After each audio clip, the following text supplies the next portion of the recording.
Bienvenue dans la jungle des affaires, une émission mettant en lumière les humains derrière les entrepreneurs et les gestionnaires d'entreprise. Votre animateur est Jean Gauthier et ses invités vous offrent une vision unique sur les défis et les sacrifices liés à la poursuite du succès dans une entreprise. Alors préparez-vous à découvrir les humains en plein cœur de la jungle des affaires. Hey, salut la gang, encore une fois aujourd'hui dans la jungle des affaires. On va parler d'affaires. Oui, monsieur, oui madame, on va parler d'affaires. 604e entrevue! Ah, Seigneur, c'est le fun. On s'en va vers le 700e déjà. On a passé le 600, tabarouette. Fait assez longtemps qu'on le dit, on s'en va au 600, on s'en va au 600. Ben, on est là, tabarnouche, 604, merci beaucoup. Merci à l'équipe, là, Bronco, Nate, Eric, toute la gang. Des fois, j'oublie William, voyons, tabarouette, Maxime. Je veux pas oublier personne, Fred. Écoute, Fred, je veux pas oublier Fred, tabarnouche, il est tout le temps à côté de moi. Ben, il nous enregistre. Il nous enregistre. C'est pas de Fred, pas de jungle des affaires, tabarnouche. Aujourd'hui, ben merci Julie qui est avec moi. Julie Blais. Bonjour, ça fait plaisir, comme d'habitude. Ben oui, ils ont bien le fun. Puis je suis content parce que ça ménage ma voix. Ah, ben oui, puis je suis toujours bien préparée. En plus, moi, je vois papier, crayon, la patente. Hey, il m'a dit une affaire. Moi, j'ouvre le LinkedIn, je m'occupe de la maison. Hey, les notes sont là. Oui, j'étais à la vieille méthode. Moi, j'aime bien prendre des notes papier. Ben, on dit la vieille méthode, mais moi, je trouve que c'est encore la bonne méthode. Moi, j'aime ça, le papier et le crayon. On dirait que quand je l'écris, il me rentre dans la tête bien plus. Ben c'est ça, on l'assimile mieux. Oui. Mais les jeunes qui nous écoutaient, vous le savez, on est vieux. Ah, on ne dira pas notre âge en ondes, c'est correct. Non, les autres, ils se disent, ouais, le Pops, là, le Pops. Ah ouais, Pops, passe ça, là. Hey, on va parler finances aujourd'hui. Ben oui, regardons ça. J'ai hâte d'en entendre plus. Avec un gars, Carlo, qui est avec nous, Carlo Vaillet. Oui. Je l'ai-tu bien dit? Oui, parfaitement dit. Bon, oui, parfait. Tu me corriges, hein, si je dis niaiserie. Non, pas du tout. T'as le droit de me chicaner. C'est toi notre invité aujourd'hui. Carlo, qui est avec nous de IG Wealth Management. Moi, le IG que je connaissais, c'était le Investor Group. Oui. C'est encore ça, là. C'est encore ça, oui. Oui, parce que là, IG, il y a quelqu'un qui aurait copié, là, sinon. Hein, parce que ça aurait pu arriver que quelqu'un utilise le nom IG. Oui, IG, c'est assez... c'est des lettres assez communes qu'on pourrait utiliser en entreprise. Le distinction, on parle beaucoup de IA. Oui, IA ou AI, oui. là, ouais. Oui. Puis on parle beaucoup de Industrial Alliance, hein, parce que tu as viré le IA. Oui, puis Artificial Intelligence, c'est ça, là. Mais aujourd'hui, c'est Investor Group, Wealth Management. Je le dis en anglais, ça me fait plaisir parce que je suis allé voir ton LinkedIn, il est en anglais, puis je respecte ça. Parce que LinkedIn, au Québec, on est minus, on est tout petit, là, dans le monde, là. Hey, LinkedIn, là, c'est des milliards. C'est 1,2 milliard d'utilisateurs depuis, je pense, c'est septembre 2023. Oh, wow! Non, je savais pas que c'était Moi, je vraiment, me prépare, sais-tu quoi, Carlo? Mon rêve, c'est d'accueillir M. Reid Hoffman. Ah oui? Le fondateur. Le fondateur de LinkedIn, oui. Oui. Puis tu sais que LinkedIn, il est né avant Facebook? Non, je ne savais pas. Non, moi non plus, je ne savais les pas. Les gens ne savent pas ça. Ben non. Oh, wow. Mais là, on n'est pas là pour parler de LinkedIn, on est là pour parler de Carlo. Comment ça va? Oui, ça va bien. Ça va très bien. J'ai pris la route ce matin de Montréal. Oui. C'était vraiment une très bonne route, sans problème, lequel, normalement, pour moi, c'est pas normal. Non, parce que l'hiver, hein? L'hiver, Ici... mais aussi, d'habitude, quand je quitte Montréal, c'est pendant le week-end, et donc tout le monde quitte en même temps. Ouais. Souvent, ça fait comme 4 heures pour venir ici. Mais non, aujourd'hui, c'est le fun parce qu'on est... Puis c'est un meeting de business, tu sais, c'est dans le temps des affaires la semaine. Ben oui. On fait des affaires, nous autres, la semaine. Pour en apprendre plus sur Carlo, alors merci d'avoir accepté l'invitation. Puis il faut dire à nos auditeurs aussi, ou nos auditrices, que Carlo, on s'est comme... Un matin qu'on a décidé là, que tu t'en venais, là, quasiment. Mais c'était déjà décidé, mais moi, là, vous le savez, vous me connaissez, les gens qui me connaissent, mais je vois Julie qui dit ouais. Le gens, des fois, il est dans le champ. Bon, ça y arrive. Il n'y a plus d'adjointe, là. Ah, OK. Ouais. Là, il est perdu un peu. OK, ben, cela arrive. Ouais. Puis tu m'as bien pardonné, je te remercie, t'as été gentil. Puis là, t'es avec nous autres, Carlo, c'est le fun. Nous autres, on a une question, avant de savoir l'homme d'affaires. On veut savoir quoi, donc? Ben, on veut savoir un peu l'histoire l'enfant qui était Carlo, puis c'est quoi son histoire de vie avant l'entrepreneur. Qui, ce monsieur-là? C'est qui Carlo avant? Oui, bon, moi, ça fait une longue histoire. Non, on va le faire vite. Donc, on a une heure. On est payé à l'heure, nous autres, hein, Carlos? Tu peux prendre tout ton temps, si tu veux. Donc, moi, je suis né au Honduras, en Amérique latine. Et à l'âge de 2 ans, je suis immigré aux États-Unis avec mes parents, ma famille, lesquels, eux, ils déjà habitaient aux États-Unis avant. Ils ont rentré au pays et pour faire ils avaient un rêve d'entrepreneur, de créer des entreprises. Donc, mon père il était commerçant dans la boucherie. Il y avait une boucherie. Et ma mère, elle avait une école bilingue, une école primaire bilingue. Anglais-espagnol, exactement. Puis c'était elle était la propriétaire. Elle était la propriétaire, oui. Et donc, il y avait des problèmes économiques dans les années 80 et ça n'a pas marché, pas du tout. En plus, on dirait que le projet de ma mère d'une école bilingue était un peu avancé. Pour ça. C'était trop tôt pour oui. la population. La population ne voyait pas l'importance, donc ça ne marchait pas. C'était français-anglais. Non? Anglais-espagnol. Anglais-espagnol. Ou Honduras. Parce que là, je me disais, l'espagnol était trop tôt à l'époque. Au Honduras, c'était espagnol. C'est l'espagnol là-bas, oui. Et d'ajouter l'anglais pour que, justement, les gens du Honduras... OK, la business, c'était là-bas. Oui, là-bas, oui. T'es donc bien mêlé. C'est ça. T'as manqué juste le petit bout là, qui ont dit, ils ont rentré au pays, puis ils se sont partis en affaires. Mais moi, j'avais une question par rapport... Est-ce que tu as des frères et sœurs, Carlo? Oui. OK. Oui, moi, je suis la dernière de 4.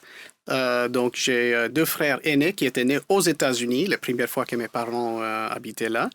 Et ma sœur et moi, on était nés au Honduras lorsqu'ils sont retournés. Ils sont retournés. Alors, comme ça n'a pas marché, ils sont rentrés aux États-Unis à faire une deuxième immigration. Et mon père, il a créé une entreprise des vendeurs de voitures à l'occasion. OK. Donc, oui. Donc, il a commencé ça par hasard parce qu'il avait besoin d'un job. Il travaillait pour quelqu'un qui disait, OK, j'ai acheté telle voiture, tu vas la récupérer, tu vas le chercher, déposer là. Et une connaissance lui a dit, tu sais, tu peux faire ça toi-même. Tu peux acheter tes voitures et les revendre toi-même. Donc, mon père, il faisait son permis. Il a fait son permis à des concessionnaires et donc il commençait à faire ça. Et dès ce jour-là, il était toujours un entrepreneur. OK. Oui. Donc, il est passé de la boucherie au Honduras. Oui. À vendre des voitures. Est-ce qu'il connaissait les voitures un peu? Non. Non? Donc, non. Il a tout appris, comme on dit au Québec, sur le tas. Oui, exactement. Lui, il ne connaissait pas du tout de façon technique les voitures. En plus, il a toujours eu comme une sorte d'atelier mécanique, garage. La raison pour laquelle il avait toujours des garagistes, c'est quand il y a des récessions aux États-Unis, ça ne vendait pas bien les chars. Mais on pouvait les réparer. Mais on va les réparer, oui. Donc, c'est brillant, ça. Oui. Mais une fois, je posais une question à mon père et il ne savait pas la réponse. Il dit, mais tu as toujours un garage, tu avais toujours un garage mécanique. Il dit, oui, mais les mécaniciens, c'est les gens qui réparent ça, c'est pas moi. Oui, je me salis pas les mains, finalement. Donc, vous êtes retourné, c'est ça, aux États-Unis. Oui. Et ensuite, toi, tu as fait des études en quoi? Non, alors moi, je me suis, à l'âge de 17, je me suis engagé dans l'armée? Dans l'armée, oui. Oui. Donc, les forces armées, mais à ce moment-là, c'était le Marine Corps, donc la marine. Oui, pas la marine, parce que la marine, c'est la mer et tout ça. Non, le Marine Corps, c'est plutôt l'infanterie de la marine. Ah, OK. Et après, j'ai fait une mutation vers l'armée et je faisais ça pendant 10 ans. Wow. Avant de finir, j'étais déjà épuisé. Donc, faisais-tu les études pareil là-bas? Est-ce que j'avais fait des études lors de ma carrière. Je faisais des études en histoire. Oui. Ah oui? Oui. Et enfin, lorsque j'ai fini ma carrière, je suis parti en vacances au Honduras à faire de la plongée sous-marine. Et c'est très connu pour ces sortes de tourisme. Et j'ai rencontré une fille là-bas. Oui, oui. Et elle habite à Montréal. Donc, elle m'a dit, tu sais, on peut continuer à avoir une relation. Et donc, on a fait une relation à longue distance. Et avec un peu le compromis, c'était, tu dois t'engager à venir au Canada parce qu'elle n'avait aucun intérêt d'habiter aux États-Unis. OK. Oui. Alors, elle était en vacances et toi aussi. Oui, exactement. Donc, je suis arrivé ici à Montréal en 2013, désolé. Et j'ai complété mes études à Concordia en histoire. En histoire. OK, wow. Est-ce que tu es encore avec cette fille-là? Ah, oui. Oui. Oui. Félicitations. Oui, non, je suis déjà attrapé, c'est ça. Donc, tu l'as vraiment rejoint au Canada comme elle l'avait demandé. Je me suis fait attraper.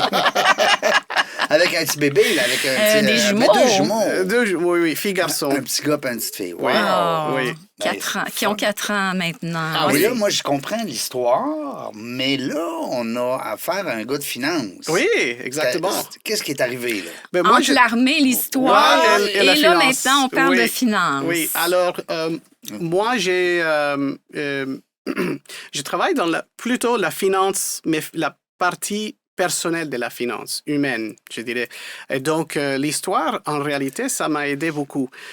Qu'est-ce que l'histoire, pour être vite, qu'est-ce que l'histoire? C'est en réalité, comme étude, c'est pas mal d'études de comment prendre des informations par rapport aux faits du passé, regarder les différentes perspectives et faire une sorte de processus où tu crées la connaissance. Finance personnelle, particulièrement tout ce que c'est la planification, le conseil. En réalité, c'est ça qu'on fait. On prend toutes les informations et beaucoup de cette information, c'est pas financière, c'est l'information personnelle. Quelle est ton histoire, tes rêves, ta relation avec l'argent. Est-ce que tu te souviens de tes parents? Est-ce que t'ont parlé de l'argent, etc., etc. Et donc, c'est pas uniquement une question de calculatrice, de chiffres. Non, il y a vraiment une partie, un aspect humain et malheureusement, je dirais, que dans la finance personnelle, sur les réseaux sociaux ou dans les médias, c'est pas l'aspect vraiment... c'est oublié. C'est oublié, oui. Même si tu vois sur LinkedIn, tu peux taper sur le clavier un nom d'un conseiller et regarder tous ces posts. Et 95%, s'ils postent, parce que la plupart ne font pas des posts en réalité, ne font pas de publications, ils vont parler du marché, ils vont parler d'un produit. Ils vont parler de chiffres. Oui, de chiffres, d'un produit. Et c'est dommage parce que... C'est l'humain en arrière. C'est l'humain en arrière. Et s'ils parlaient plus de ça, de leur perspective, même s'il y a des gens qui ne sont pas d'accord avec... par exemple, il y a des gens qui ont une certaine relation par rapport à l'argent, laquelle, pour moi, je ne suis pas d'accord. Mais il y a quelqu'un d'autre qui est d'accord. Et donc, tu pourrais attirer plus si on abordait cet aspect. Oui, puis on va chercher beaucoup avec l'émotion des gens. Donc, si on va chercher l'émotion en dedans d'eux, moi, j'ai un background de 20 ans en comptabilité. Wow! Et je le sais que je suis une personne, dans mon enfance, on a manqué d'argent. Ma mère elle nous a élevés tout seuls, mon frère et moi. Puis je le sais que moi, c'est important de mettre de l'argent de côté, de planifier. Les objectifs de vie aussi, là, donc de mettre de l'argent pour des projets. Mais il y a des gens qui on leur a jamais montré non plus à le faire. Alors, puis l'émotion, on peut aller voir justement, c'est quoi votre objectif de vie? Est-ce que vous voulez partir en voyage? Qu'est-ce que vous voulez faire avec votre famille, avec les gens que vous aimez? Absolument. Tes rêves, c'est quoi? Oui. Tu as fait un post, je voyais ici, sur. Je veux t'entendre, parce qu'on parle beaucoup des woke. Oui. Are you financially woke? Oui. Explique-moi ça, là. C'était vraiment un hameçon pour un attirer hameçon, les ça m'a yeux. accroché. Oui. Mais en réalité, je parlais est-ce qu'on est éveillé par rapport à nos finances, nos choix, Oui. nos décisions. Donc, Ou on est dans l'une. oui. Et normalement, je trouve que peu importe, soit on est en affaires, soit on est salarié, on est homme, femme, issu de différentes communautés. 95%, selon moi, c'est pas vrai probablement, mais selon moi, je pense que tout le monde, c'est comme sur autopilote. Il change de job parce qu'il devrait changer de job, pas parce qu'il voulait ou il y a une sorte de vrais objectifs à long terme ou vision. Et donc, c'est un exemple. Un autre, c'est souvent on se marie avec quelqu'un parce que ça fait 1-2 ans, c'est bien, toute ma famille, mes amis me demandent quand est-ce qu'on va se marier. Mais est-ce qu'on est prêt de se marier? Ou est-ce que parce qu'il y a une sorte de attente à se marier, etc. Donc, c'est pas seulement la finance, c'est dans la vie. Mais ça aide, là. Si tu te maries et es riche, c'est le fun dans la barouette. Non?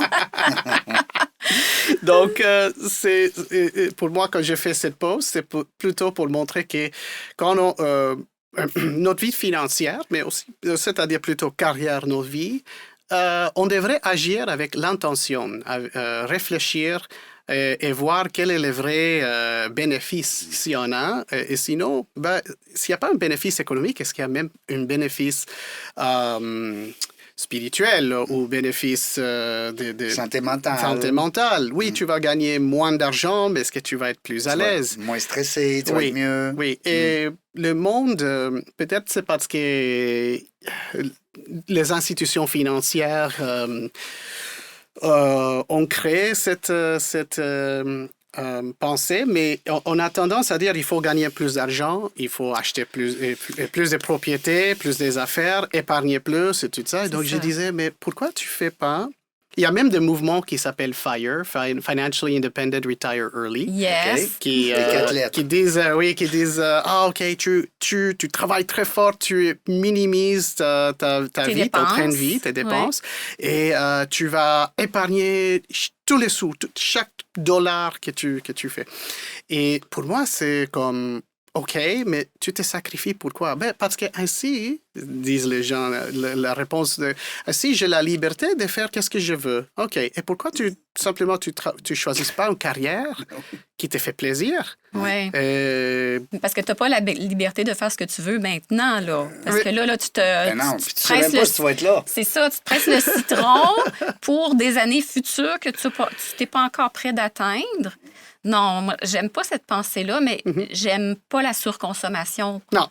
Quand même. Non, quand même, il faut faire un peu le juste milieu, équilibre. L'équilibre, exactement. Parce que j'avoue que tu as raison sur un point, c'est que les institutions financières aussi, même on le voit au niveau des prêts hypothécaires, c'est que souvent, ils vont nous dire, oui, vous pouvez acheter une maison jusqu'à, par exemple, 400 000.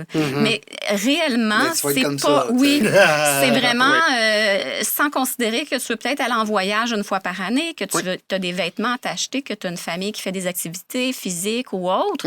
Donc là, c'est vraiment là, vraiment, c'est le maximum, mais là, tu veux prendre ce maximum-là, mais c'est pas une bonne chose. Non. Et c'est où une bonne conseiller, ou ça peut être aussi planificateur. Le planificateur, c'est plutôt une désignation, mais il y a des conseillers qui font quasiment la même chose, sauf que voilà, c'est un peu qu'un titre à avoir un planificateur. Mais je parle souvent... quand je parle avec les clients qui veulent acheter une maison ou refinancer, etc., au lieu de voir combien il peut prêter, ça c'est le job vraiment d'un courtier hypothécaire, moi je vois combien tu devrais emprunter pour acheter une maison. C'est une grande différence parce que oui, le courtier hypothécaire, il peut te dire, 500 000 $, tu peux prêter ça, et whatever. Et quand je vois... Moi, je vais même créer dans les logiciels pour faire une analyse financière. L'analyse des besoins. Exactement. Mais pas analyse des besoins. Là, ça, c'est plutôt pour les assurances. Tu as raison. Mais une analyse vraiment compréhensive. Oui, je comprends. Par rapport aux plans financiers. Une photo de ta statut financière. On va même mettre des dépenses théoriques comme rénovation et entretien. On va mettre aussi les taxes foncières. Que la banque ne sait pas compte. Oui, exactement. Exactement. Ou les gens simplement ne sont pas au courant parce qu'ils sont en train normalement de dire, oh, OK, disons, on habite dans un condo, on loue un condo, un appartement, et ah oui, voici nos dépenses. Et le courtier, il va demander qu'est-ce que sont ces dépenses-là en ce moment maintenant, pas quelles sont les dépenses probables pour après que tu acquises une propriété. Donc, on met tout ça dans le calcul pour vraiment voir les cash flows. Si est-ce qu'on reste il y a une marge positive de cash flow. Peu importe les aléas de la vie aussi. Oui. Une perte d'emploi, un enfant qui a besoin de broches, d'appareils dentaires, qui va à l'école, dans une école privée. Donc, à un moment donné, peut-être on ne peut plus se le permettre parce qu'on a pris une maison trop grosse pour nos moyens. Exactement. Donc, la marge de trésorerie, on peut dire, de flux de trésorerie, de cash flow, est vraiment un bon indicateur par rapport à la santé possible, probable de l'avenir d'un couple, d'un individu quand il s'agit d'un choix. Donc, souvent, moi, l'un de mes tableaux préférés à montrer, c'est, OK, voici la marge de cash flow quand tu prends des décisions avant d'acheter une maison. Tes clients, est-ce que c'est plus les travailleurs autonomes, dirigeants d'entreprise, employés? Oui. J'ai un peu des salariés, mais la plupart, c'est des autonomes. Ah oui? Oui. Mais il y a un problème avec les travailleurs autonomes. Oui. Non, pas eux-mêmes, sinon comment le service financier le regarde. Ouais. Et les travailleurs autonomes, les entrepreneurs, solopreneurs, ils sont en train normalement de créer leur entreprise, de vraiment réinvestir chaque sou dans leur entreprise pour que ça soit une chose pour que ça perdure. Oui, exactement. Merci. Et donc, ils n'ont pas de l'argent à investir, mais ils ont besoin quand même du conseil et de la planification financière et du coaching. Sauf que les institutions financières, ils ont créé un système de rémunération qui est lié à l'actif investi. C'est un pourcentage. Et pour moi, c'est dommage parce que, oui, on peut toujours travailler avec ces gens-là. Mais moi, je me souviens de mon père. Mon père était il est encore un entrepreneur, il a 81 ans. Oh mon Dieu! Il est encore actif.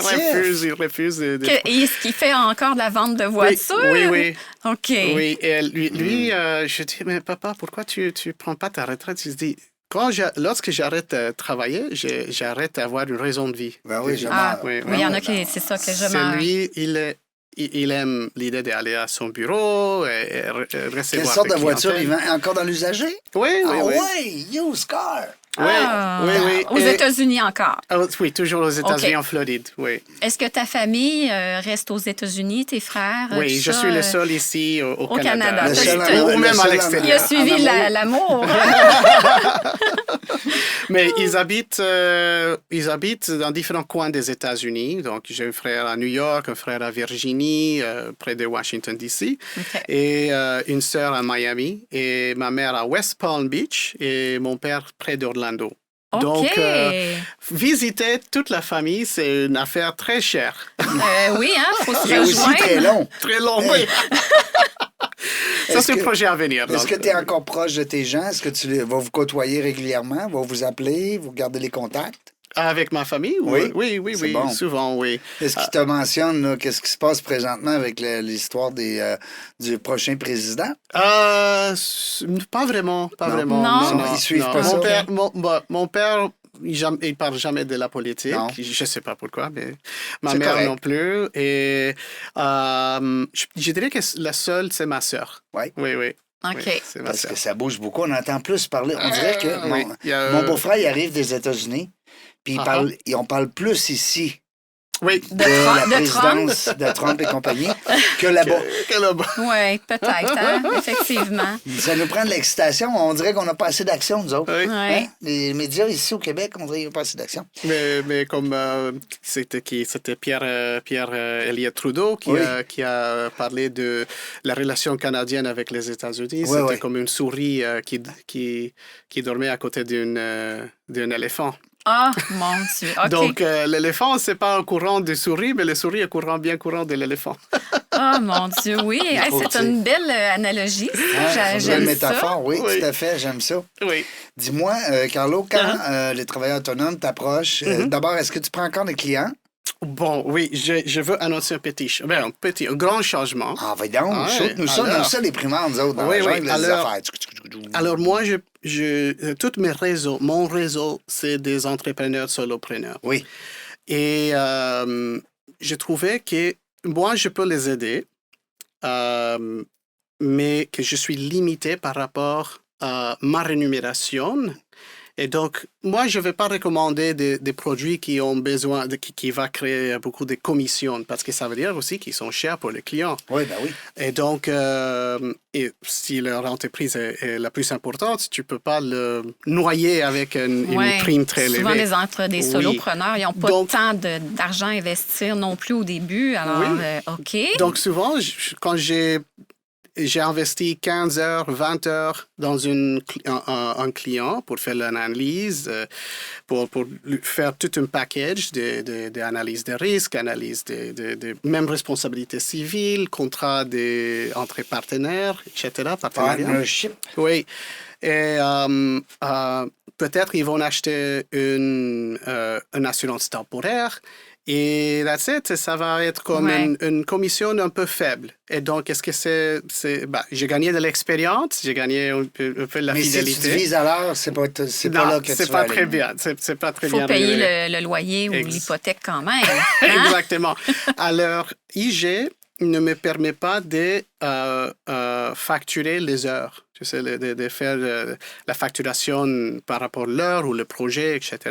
Alors, moi, hier, j'ai annoncé que je vais démissionner de IG Gestion Patrimoine. Oh, OK. Oui. Donc, c'est OK. Pour aller chercher, j'ai déjà choisi ma nouvelle enseigne, qui est une petite firme de 5 conseillers. Et donc, eux, ils veulent une présence ici au Québec. Ah oui? Oui, et il me permet de faire la facturation unique aussi. De ton heure. De De tes mes heures. heures, exactement. Donc, je peux faire vraiment le conseil, prendre un client qui n'a pas beaucoup des actifs et les facturer et donner aussi une analyse très, très objective, à dire, OK, voici tes recommandations par rapport aux assurances, recommandations par rapport les placements, s'il y a. Mais tu peux aller ailleurs ou tu peux aussi chercher ces services ici, ces produits ici. Pas de problème, mais tu m'as déjà payé pour le temps travaillé, pour l'analyse, oui. Ben, je Est-ce trouve que ça génial. Est-ce que Oui. tu peux nous nommer cette entité-là? Ou, Donc, je fais deux. Donc, je travaille avec eux, ça va être sur l'enseigne de MCO. MCO. Oui. Ça, c'est des gens de Montréal, là. Non, Non? c'est à Québec? à Ontario. OK. Oui, Puis oui. eux, ils veulent que tu t'occupes de Montréal et Québec. De Québec, oui, exactement. OK. Oui, oui, oui. Du Québec, finalement. Oui, Ben, exactement. Parler 3 langues, français, Oui. anglais et espagnol, Oui. c'est intéressant pour des entreprises justement de l'Ontario. Quand tu as quitté les États-Unis, en fait, tu parlais anglais et espagnol. Comment tu as trouvé l'arrivée au Canada, au Québec, particulièrement à Montréal, tout ça, d'avoir à apprendre le français? Donc, au début, c'était difficile parce que je n'avais pas le temps pour étudier le français. Je me suis engagé dans les études universitaires à temps plein. Et malheureusement, ça fait aussi partie de sa charte, mais Montréal, c'est une ville, on peut dire, bilingue ou multilingue dans certains coins. Et le problème, c'est tout le monde, quand j'essayais de leur parler en français, J'étais toujours, tu sais, au début. Ta de la blonde me te le pratique. montrait. Ah oui. Ben oui. Oui, oui. Parce qu'elle parlait québécois, elle. Oui, oui, exactement. Non, elle est très francophone. Quand je dis québécois, c'est rendu une langue. Oui, parce que les Français de France, ils nous comprennent Non, mais pas. quand Non, on dit parler non. français, c'est souvent, on va Mais dire français, là. Elle est très francophile par rapport à la France. Ah oui, beaucoup? Et alors, elle parle non. souvent, elle parle le français à la française, souvent, Wow. mais sauf après la troisième bière, ça sort le Ah oui, québécois. le Ça Québécois, revient. il ressort. Le Québécois revient. Donc, C'est c'est ça que tu allais dire, c'est que les gens, ils te parlaient en anglais parce qu'ils Exactement, voyaient mais que tu répondez- cherchais tes mots. Exactement. Et lorsque cela arrive, même si j'améliore de plus en plus mon français, les gens ne changent plus. C'est comme, même avec ma femme, bizarrement, souvent on va parler en anglais simplement parce que c'est la langue laquelle on s'est fait le premier contact. Easier. Non, Non, même pas. non. Mais il y a des conversations que facilement je peux faire en français. Ah, OK. Mais aujourd'hui... Il est bon, ton français, moi, je trouve. Merci. Ah oui, très Oui, bon. vraiment, Ben hey. oui. Oui, merci. Et donc, il y a des moments qu'on peut parler en français et souvent, ça va dépendre aussi de l'humour. Il y a Et du nombre de bières. des moments de bière, oui.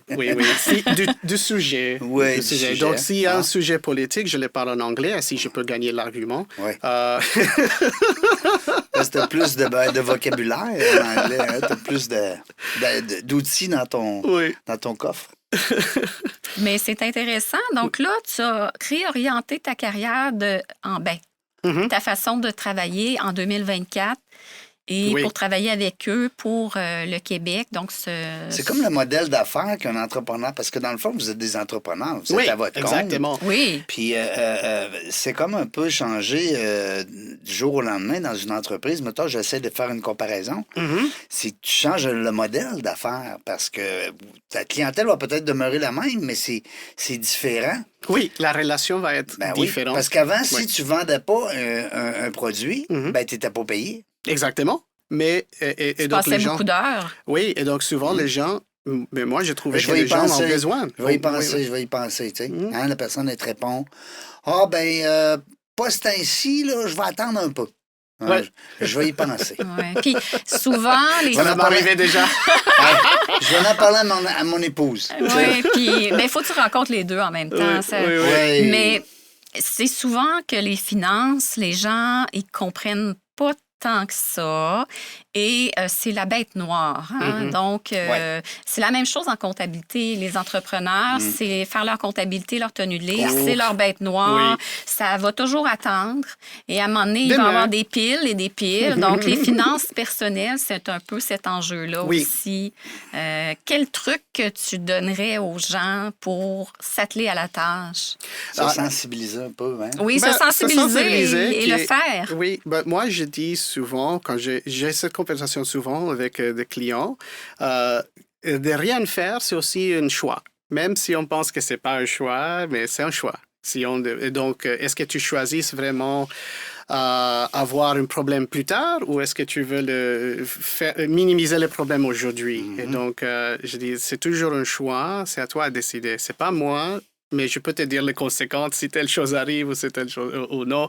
Mais, et donc, souvent, moi, je fais beaucoup de coaching avec mes clients. On parle, si un client, il commence à faire leur entreprise, leur pratique, projet, on va checker chaque mois. C'est OK, comment vas-tu? Comment va le projet? Etc. Ah, tu n'as pas encore fait telle démarche avec Revenu Québec. Oui, c'est du coaching, Oui. mais de l'éducation aussi. Oui, Il y a oui. beaucoup à éduquer aux gens. C'est pratique. Oui, ben, l'éducation est super importante, mais dans les discours modernes, contemporains de la finance personnelle, on parle trop de l'éducation, à mon avis. Ça veut pas dire que c'est pas bien. Non, ça veut dire que simplement on met trop d'importance sur l'éducation en disant que si un jeune homme, jeune fille quitte l'école, sachant quelle est la différence entre une action et une obligation, qu'elle va, et eux, ils vont réussir dans la vie. Et en réalité, non, parce que, à mon avis, et selon ma recherche, et ça, c'est mon aspect historienne, c'est c'est voir les faits, étudier beaucoup je lis beaucoup sur les questions économiques mondiales et on voit même dans les pays pauvres, même ici au Canada, parmi les gens défavorisés, ils sont très bons avec l'argent. Ils sont très bons avec l'argent, sauf qu'ils ne sont pas assez payés. Où il y a des obstacles. C'est pas qu'il y a un problème de manque de bonnes habitudes. Il n'y a pas assez d'entrée. Oui, et pas assez d'entrée. On voit, on parlait de Donald Trump il y a quelques minutes, mais on voit Donald Trump, un homme qui, moi, son intelligence, selon moi, est un peu questionnable, mais il va mieux que 99% des États-Unis. Alors, parce que quand tu as assez d'argent, tu peux faire toutes sortes de bêtises et tu restes riche. Oui, tu n'as pas à te tracasser.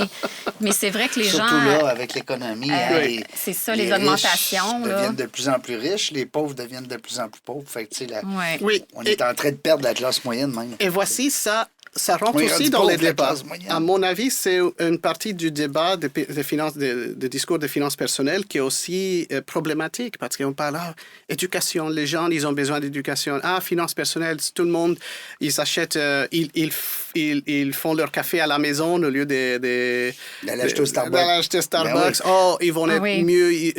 Et en réalité, c'est comme. Mais il y a aussi un aspect économique, social. Il y a aussi des budgets que des gouvernements provincial ou fédéral, etc. Mais qu'on est en train de dire, ils sont en train de réduire certaines dépenses depuis les années 80 ou 90, ça dépend. Et on dit, oui, il y a les riches deviennent plus riches et les pauvres plus pauvres, mais c'est plutôt souvent une question de politique, question de mobilisation, de manque de mobilisation, d'implication, plus que simplement, voilà, tu n'es pas devenu un programmeur Non. tu n'as pas choisi une bonne carrière. En réalité, c'est pas vrai. C'est sûr que la classe moyenne, on est très occupé, là. On ne peut pas se mobiliser tant que ça. Là. On travaille temps plein, souvent beaucoup et tout ça. Mais, tu sais, l'épicerie qui augmente, tout augmente. Moi, je sais que on fait un budget, on a des comptes d'épargne à part, mais il y a de l'éducation quand même aux aspects que, par exemple, le R3E. Pour investir dans les études de tes enfants, ben les salariés qui sont dans la tranche basse des revenus, ils ne savent pas qu'ils peuvent avoir des subventions sans même investir dans le R3E de leurs enfants. Donc, ils mettent 0 $, mais le gouvernement en met. Et il faut juste s'inscrire probablement, mais souvent, les gens, ils ne savent pas. Tu ouvres le compte et voilà, ça va être... Exact. Mais les conseillers comme Carlo peuvent apporter ces outils-là. Oui. Tu fais aussi de l'assurance collective, Carlo? Non, moi, non. Moi, personnellement, je ne fais pas de l'assurance collective. Okay. Mais tu l'as déjà fait? Non. Parce mais que je suis connaissante. Non, c'est de l'épargne collective. Oui. Épargne collective. Je m'excuse, j'ai de l'assurance. Donc, quand tu étais ça, chez IG, c'était des placements qui pouvaient être collectifs pour... Une épargne collective, ça veut dire comme un fonds placement commun. Oui, c'est plutôt ça. C'est-à-dire, on parle au lieu des actions et obligations individuelles, on parle plutôt de, un fonds, lequel il y a plusieurs. Il y a plusieurs des actions. C'est diversifié. Et donc, ça, je peux faire, j'ai le permis pour exercer. Oui, c'est ça, j'allais dire, ça prend un permis à part. C'est ça, c'est un permis. L'autre, pour les actions individuelles, ça, c'est aussi un autre permis précis. Oui. Mais, est-ce que c'est pareil? Est-ce que tu sais si c'est pareil dans, exemple, aux États-Unis ou dans ton pays ou au Honduras? Non. Ici, c'est compliqué. C'est pas géré de la même façon. C'est difficile. Non. Je dirais qu'aux États-Unis, c'est aussi des permis. Oui. Aux États-Unis et Canada, ils sont semblables. Ils doivent avoir là, une autorité des marchés financiers aux États-Unis comme on a ici, parce que oui, ça s'appelle les SEC. On se ferait flouer facilement. Là, la majorité des gens, c'est déjà arrivé dans le passé. Hein? On connaît c'est Norbert? Comment ça s'appelle? Norbeau, oui, c'est ça. Dis-moi, avec MCO, alors tu vas faire, ça va être plus des gens, ça va être plus individuel ou tu vas faire du collectif? Non, ça va être individuel pour l'instant.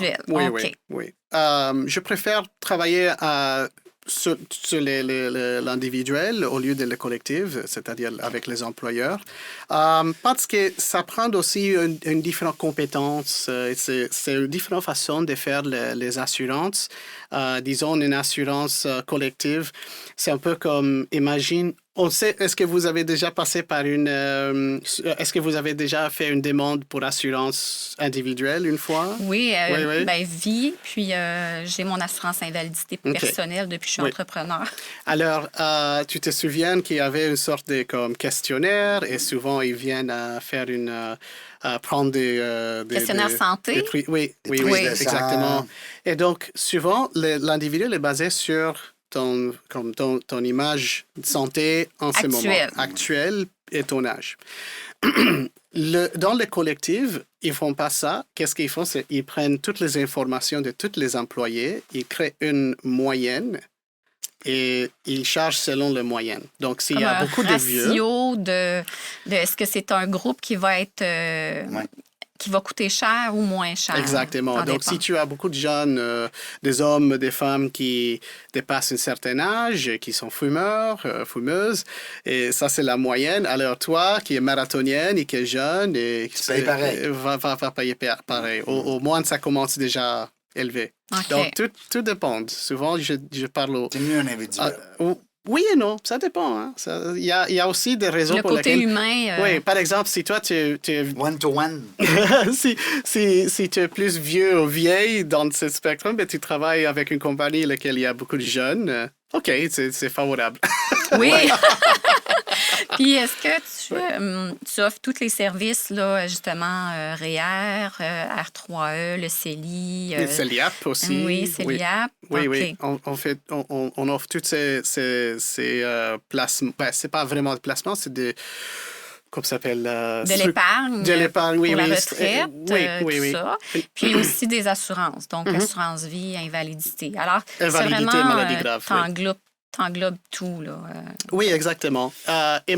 Mais aussi, je fais dans mon analyse souvent des recommandations qui ne prennent pas aucun produit. C'est-à-dire, souvent, on va voir un fonds de réserve, par exemple, presque tout le monde en a besoin.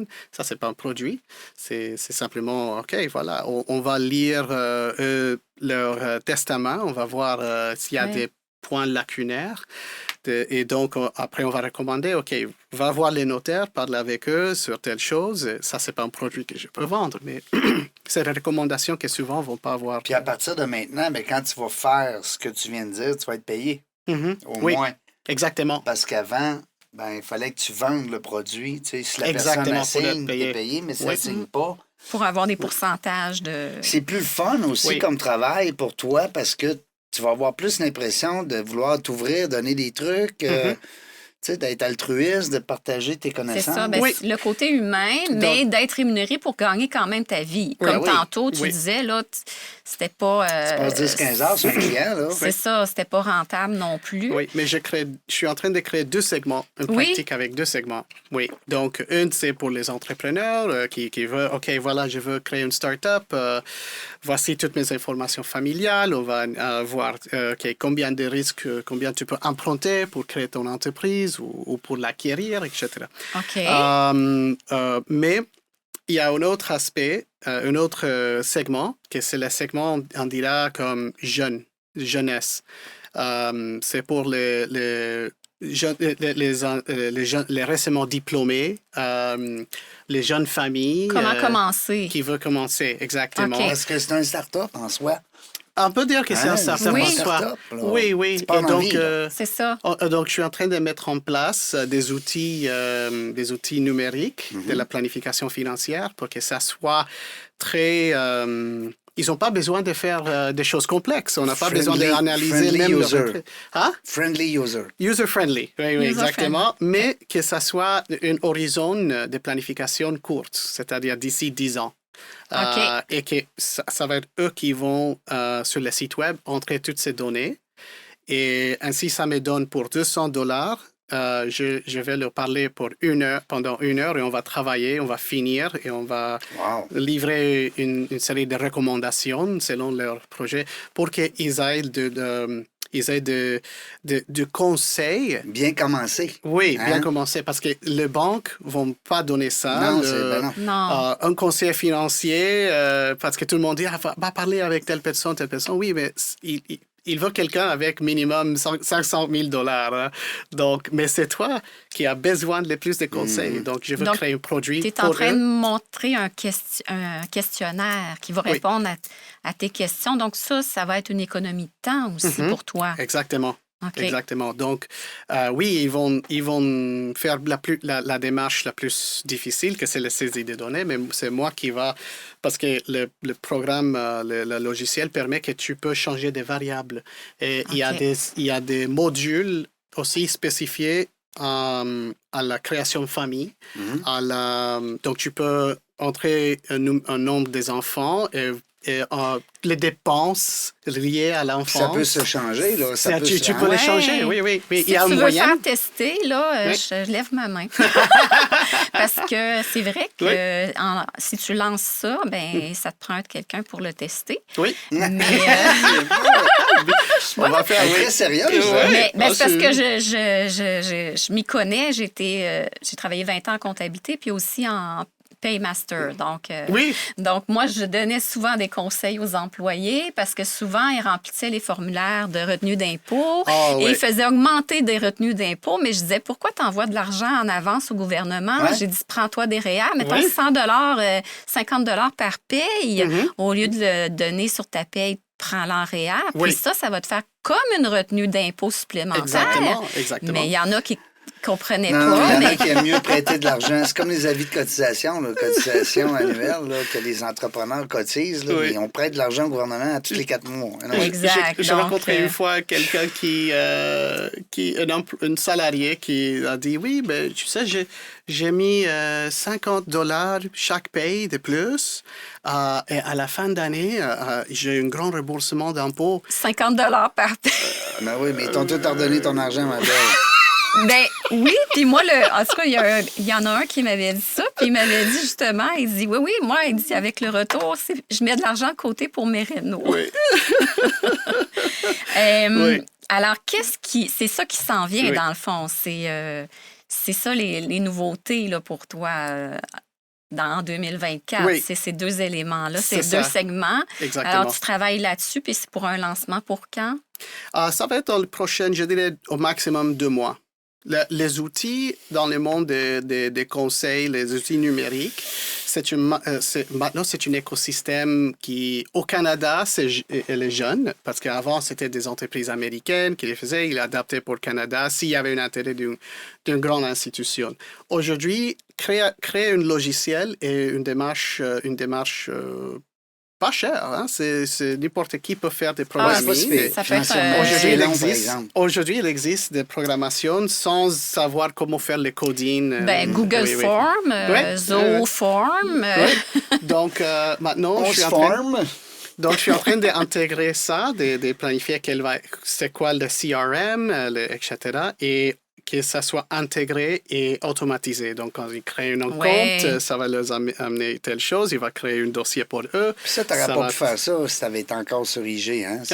Non, je pourrais pas. Parce qu'ils ont un écosystème sécuritaire. Puis oui, il y a des balises, là. Donc, toi, faut que tu restes... C'est très encadré. Donc, Oui, c'est très encadré, mais même comme indépendant, parce que ça va être un côté indépendante, un aspect comme une autre affaire, ils ne me l'auront pas permis. Non, c'est ça. Non.